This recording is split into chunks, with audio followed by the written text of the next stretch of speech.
bien. Decía que a través del grupo de WhatsApp os he enviado el esquema de la charla. Os envío también, un momento,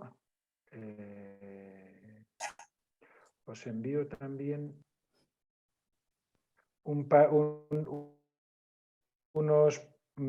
algunos documentos que pueden ser útiles, pues también sobre este tema.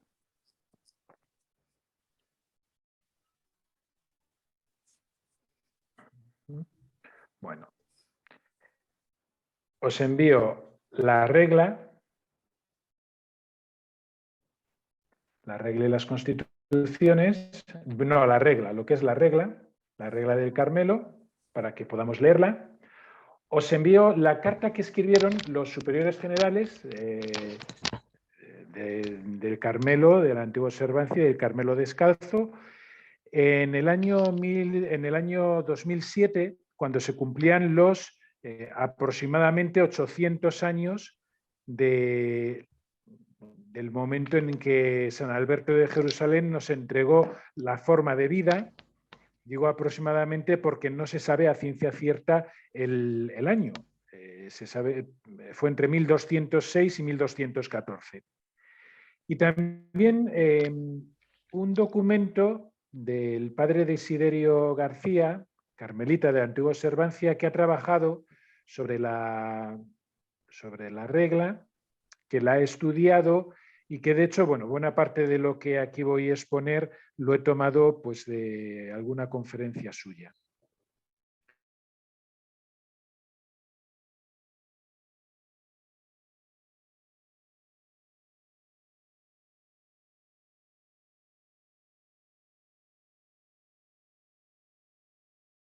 Muchas veces cuando hablamos de la oración nos referimos a Santa Teresa de Jesús, nos referimos a San Juan de la Cruz, nos referimos a Santa Teresita, Santa Teresa de Lisieux, Isabel de la Trinidad, esos grandes orantes que hay en la familia del Carmelo. Nos ha parecido que era interesante también acercarnos a la fuente del carisma del Carmelo, que es la regla del Carmelo.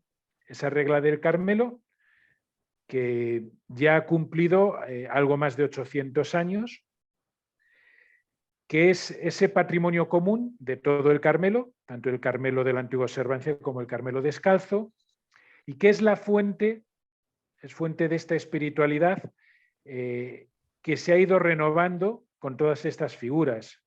Teresa de Jesús, Juan de la Cruz, también Tito Brasma, el beato Juan Soret, María Magdalena de Pazzi, es decir, santos beatos de ambos Carmelos. Es interesante de tener en cuenta cómo Santa Teresa se refiere también a la regla. Varias veces habla de ella. Por ejemplo, en el libro de la vida dice: pensé que lo primero era seguir el llamamiento que su majestad me había hecho a religión, es decir, a la vida consagrada, guardando mi regla con la mayor perfección que yo pudiese. También en las moradas dice: todas las que traemos este hábito sagrado del Carmen somos llamadas a la oración y contemplación, porque este fue nuestro principio. De esta casta venimos, de aquellos santos padres nuestros del Monte Carmelo, que en tan gran soledad y con tanto desprecio del mundo buscaban este tesoro, esta preciosa Margarita. Sí, Teresa se vuelve hacia la regla y Teresa lo que quiere es vivir ese espíritu de oración continua que la regla propone, de meditación de la palabra de Dios. Bien, tenemos en la regla pues una de las fuentes fundamentales de esta espiritualidad del Carmelo. Una fuente unida a otras. Por ejemplo, es llamativo que en la regla del Carmelo no se nombra a la Virgen María y sin embargo pues hay algunos santos, Juan de Bacontorp en el siglo XIV,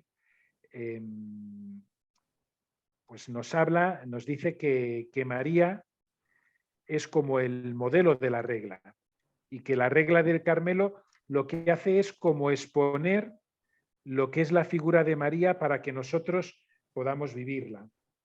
También Miguel de San Agustín en el siglo XVII nos dice que María es como la otra parte del símbolo. Un símbolo es algo formado por dos piezas. Pues la regla sería una parte y María la otra parte, y leyendo una desde la otra comprendemos esa propuesta de vida espiritual. La regla está unida además a todo un camino de vida, la vida de esos primeros monjes, aquellos ermitaños, que se convierten después en una comunidad, en cenobitas, precisamente cuando reciben la fórmula de vida, la forma de vida que Alberto de Jerusalén les propone y que después se convierten cuando vienen a Europa en frailes mendicantes.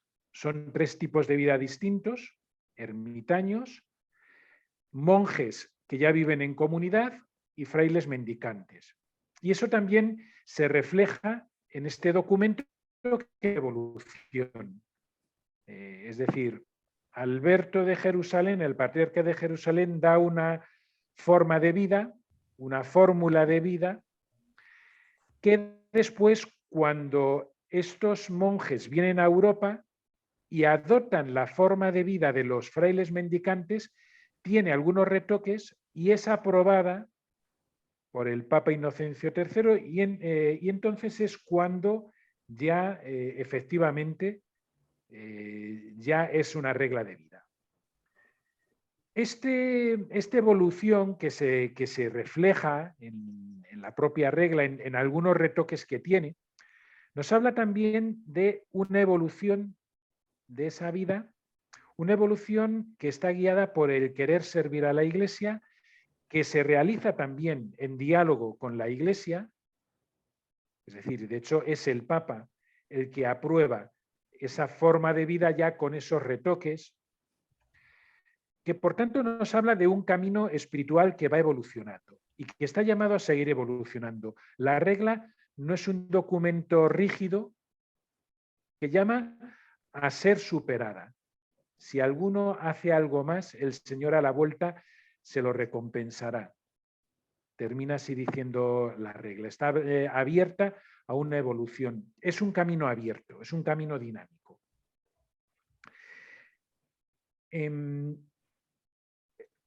Es bueno recordar que el autor principal, el autor primero, Alberto de Jerusalén, era un religioso, es el patriarca latino de Jerusalén en ese momento.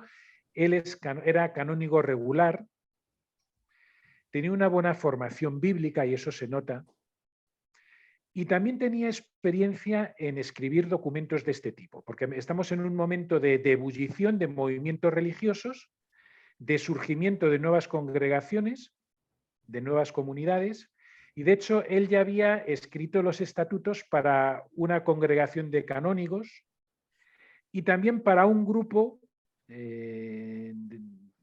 los humillados, que habían surgido a finales del siglo XII, que estaban buscando lugar en la Iglesia, y él, Alberto, escribe para ellos una regla que después es revisada y aprobada por el Papa. Es decir, que cuando los ermitaños del Monte Carmelo se dirigen a él y le piden una fórmula de vida, él ya tiene una cierta experiencia en esto. Y es sobre todo un hombre profundamente familiarizado con la Escritura. Es un hombre que conoce de memoria gran parte de la Escritura, que está acostumbrado a orar con la Escritura, a meditar la Escritura, que de tal forma que ya casi sin querer le van saliendo versículos de la Escritura cuando escribe, y de hecho en esta regla aparecen muchas citas, aparecen citas explícitas, pero aparecen también citas implícitas. Es decir, su propia forma de razonar, de pensar, está imbuida, está impregnada de la Escritura. Bien, por otro lado, tened en cuenta los destinatarios, estos ermitaños del Monte Carmelo, que antes de ser ermitaños, probablemente en el Monte Carmelo han sido, muchos de ellos, podemos suponer que han sido peregrinos, y ese sentido de la peregrinación, del ponerse en camino, del dejar la propia patria, de irse a tierra extranjera, renunciar a las seguridades, iniciar un camino que es ya un cambio de vida para siempre, pues está también de alguna manera en la regla. ese sentido de un itinerario, de un camino espiritual. Además, estamos en el tiempo y la tierra de las cruzadas, y eso aparece también en la regla, el combate, pero un combate espiritual. La tierra que queremos conquistar ya no es un territorio físico, sino que es ese ganarnos a nosotros mismos para Dios y conquistarnos a nosotros mismos, por decir de alguna manera, para Dios. Cabe incluso la posibilidad de que algunos de esos ermitaños del Monte Carmelo fueran ermitaños que hubieran tenido que abandonar otros eremitorios, porque unos años antes, Jerusalén, y con Jerusalén toda la parte oriental del reino de Jerusalén, ha caído en poder de los musulmanes. Y de hecho, quizás hay también pues, una búsqueda de nuevos caminos. Ese reino de Jerusalén, de las cruzadas, es un reino que también vive con dificultades, y eso llama también a decir, bueno, no vale cualquier cosa. Hace falta poner cuidado en estos caminos de Dios para no perderlos. El propósito de esta fórmula de vida es vivir en obsequio de Jesucristo. Eso de vivir en obsequio de Jesucristo, que tiene que ver con una actitud de obediencia a Cristo, tiene que ver con un culto a Cristo que es el de entregarle nuestra existencia. Vivir como, podríamos decir, en aquel mundo feudal, como súbditos de Cristo y luchando por su reino, que ya no es un reino de este mundo, sino que es ese vivir entregados a Él y construyendo su reino en nuestro mundo. Ese obsequio de Jesucristo, que significa ese vivir centrados en Cristo. Y de hecho, la regla nos invita a eso, a que Cristo sea el centro de nuestra vida, sea la referencia de nuestra vida. Nos va a llevar incluso a un configurarnos con Cristo. Un centrarnos en Cristo que también encuentra, como decíamos, inspiración en María, aunque no aparece explícitamente nombrada en la regla, pero sí que aparece en la vida de los carmelitas, y como digo, desde antiguo aparece ese pensamiento de que la regla está reflejando de alguna forma la vida de María. El alma de la regla del Carmelo es la escritura. Y de hecho se dice que toda ella es como una lección divina, una lectura y meditación de la palabra de Dios que nos lleva precisamente a poner por obra, a saber encarnar esa palabra en nuestra vida. La regla, nos dice la carta de los superiores generales del año 2007, la regla lee la Biblia a partir de su fe en Jesucristo, vivo y presente en la Iglesia.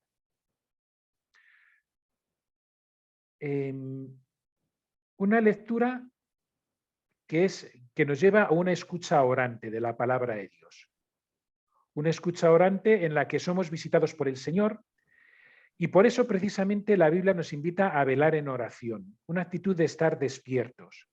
Estar despiertos para acoger a Cristo que viene a nuestro encuentro, para acoger su palabra, esa palabra que es sabiduría para nuestras vidas, que es presencia de Dios en nuestras vidas, que nos instruye, para aprender a comprender esa palabra y con eso a discernir, comprender qué es lo que significa en nuestro momento y cómo tenemos que vivirla. Y desde ahí discernir nuestra vida, discernir el bien del mal, la cultura de la vida, de la cultura de la muerte.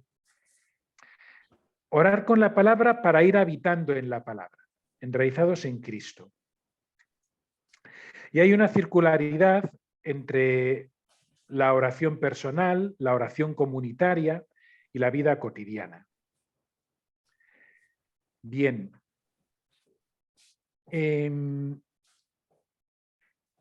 Unos elementos nos conducen a otros, la oración personal, la oración comunitaria, la vida comunitaria, la vida cotidiana, se van iluminando mutuamente. Y la regla pues, nos lleva a ser oyentes de la palabra. Por eso nos invita al silencio, ese silencio para que la palabra pueda encontrar eco en nuestro corazón. Ese silencio para ayudarnos a ir entrando en ella. Ese silencio que es algo que nuestro tiempo también necesita y reclama. Y la regla nos propone un camino de transformación espiritual. Me parece interesante esta lectura que Desiderio, este carmelita de antigua observancia, hace de la regla como una propuesta, un camino de transformación espiritual. Con dos imágenes. La imagen de un camino que va como en espiral, profundizando, y la imagen también de una construcción, como una bóveda que se va levantando hasta construirse totalmente y crear un espacio. Un espacio que sería como ese castillo interior de Santa Teresa, ese espacio interior de encuentro con Cristo y de transformación en él. Un camino que empieza por elementos externos, esos primeros números de la regla, que nos hablan, digamos, pues como de, bueno, primero nos propone como el plan, el proyecto que queremos edificar, la meta por la que nos ponemos en camino, vivir en obsequio de Jesucristo, vivir entregados a Cristo, en esa escucha de Cristo que nos va configurando con Él. Después, como unas estructuras básicas, como un hábitat, para ir levantando ese edificio, para ir dando esos primeros pasos. Y ahí está pues el tema del prior, como alguien que cree unidad, alguien que también pues, ayude a practicar ese discernimiento de vida cotidiano. Un lugar donde vivir, una celda donde habitar, esa celda que nos habla o nos va a hablar luego pues, de ese espacio interior que tenemos que construir cada uno de encuentro con Dios, una mesa común, que habla ya también de la fraternidad, y también la hospitalidad, que además aparecerá de nuevo al final de otra manera, y que significa ese no vivir para nosotros mismos, sino vivir abiertos para acoger ese servicio también a la Iglesia y a aquel que se acerca a nosotros. Desde ahí, los números siguientes, del 10 al 17, hablan de una interiorización, de un ejercicio que nos va llevando a crecer en la virtud. Esto que Santa Teresa habla también cuando escribe las moradas y dice que procuremos las virtudes, que la oración no consiste solamente en orar, sino en vivir de acuerdo con esa oración, con esa amistad con Cristo.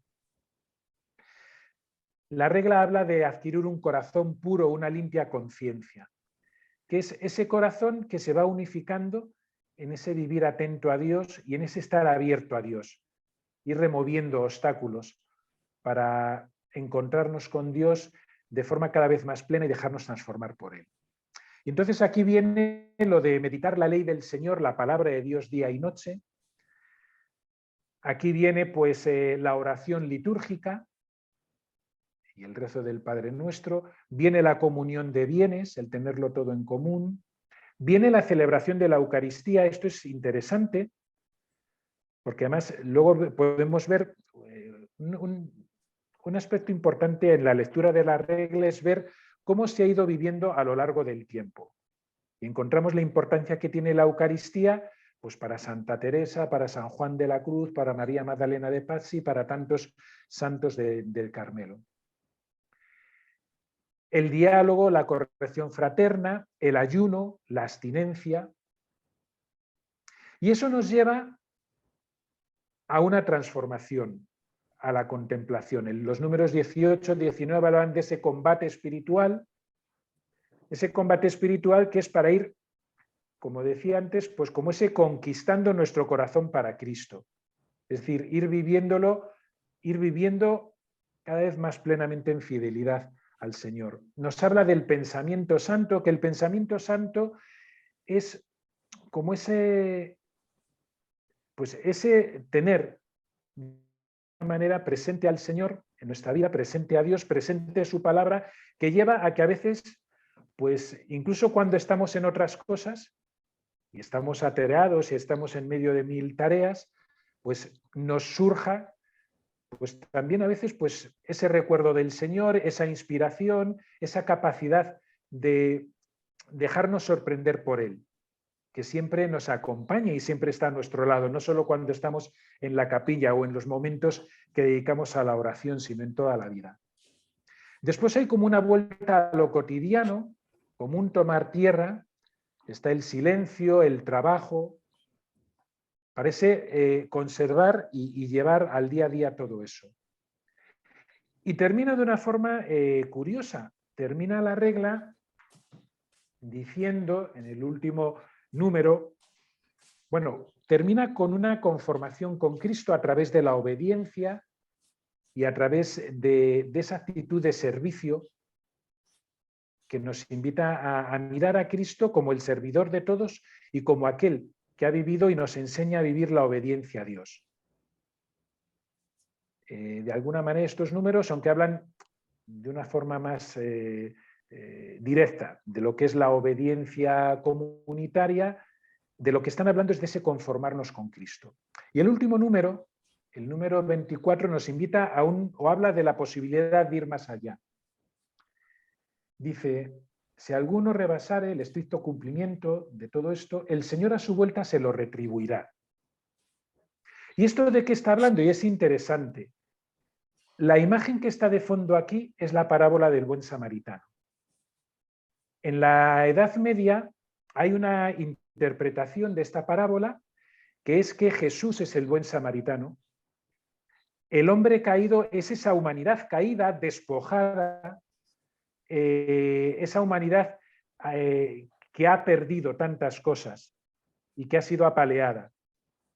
Y Jesús es ese buen samaritano que carga con esa humanidad despojada, apaleada, herida, y la posada sería la iglesia a la que lleva Jesús a esa humanidad para ser curada, para ser sanada.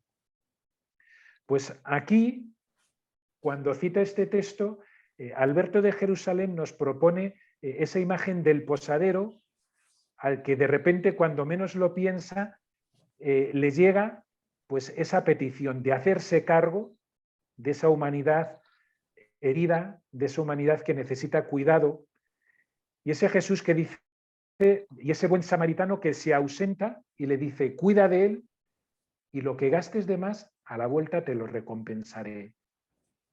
Ese Jesús que nos invita a seguir cuidando de la humanidad, a hacer lo que sea preciso, ir más allá, incluso en ausencia del Señor, incluso aunque no veamos tan claramente su presencia, que nos anima a ese ir más allá y ese crecer.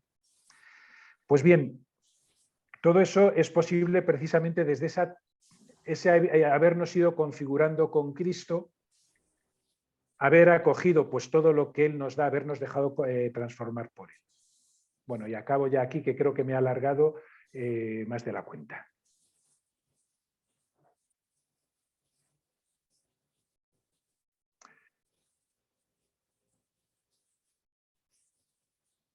Si alguno queréis en este momento pues plantear alguna pregunta o comentar alguna cosa.